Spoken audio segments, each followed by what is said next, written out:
fingers, I'm really working on trying to communicate and share as many different lessons as possible. And there is time to cut in your fingers. I usually stress cutting it solid on the back.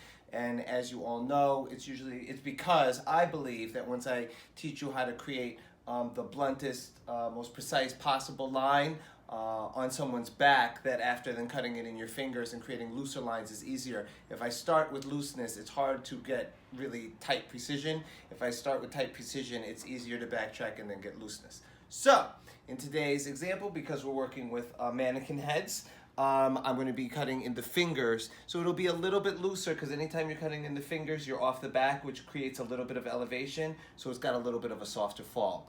And there's still some good rules for it. So, when we're dealing with an A-line lob, right, I'm going to be starting the back length right at the base of the mannequin head so that we have room to do a bob, and then we can do other techniques as well, right? But I think that this is a good time to work on this type of technique that is so relevant actually in the salons today. So the first thing I'll start off with is I want you all to remember that hands control technique, feet control shape. So if I want something that's shorter in the back and gets slightly longer through the front, I actually need to stay pretty stationary. If I start walking over here when I'm adding in sections, I'll tend to round the shape. So, as you'll see, my body position will remain the same. So the first thing I do is I'll take about an inch worth of hair right down the center. This is very important when we're cutting in the fingers. The way I hold my comb, see how it goes in straight at 90?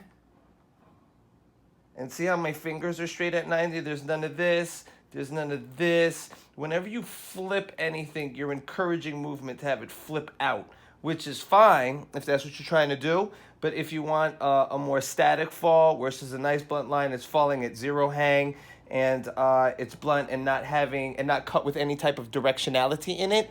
You want to make sure that your comb enters in at 90, stays at 90 all the way down.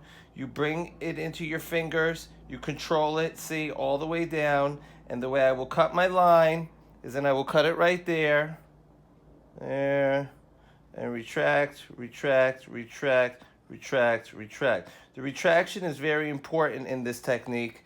Yeah, there. All right. Now my feet will stay the same, and I will not move them, and I will bring this hair, this outside left side, I will bring it into this section.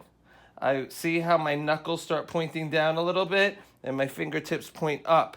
This is going to start the swing with a little bit of extra length forward, see? There.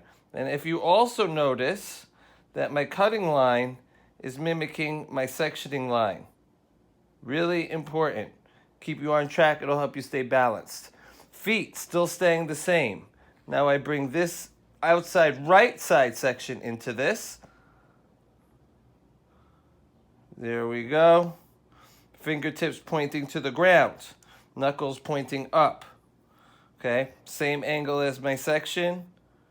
Retract, retract, retract, retract, retract. See how I keep retracting as I close those scissors? Helps keep everything very blunt. See? There we go. Balance like the scales of justice. Fantastic. All right. There we go. So see how we start seeing a little bit more length on the outsides, yeah? But it's not super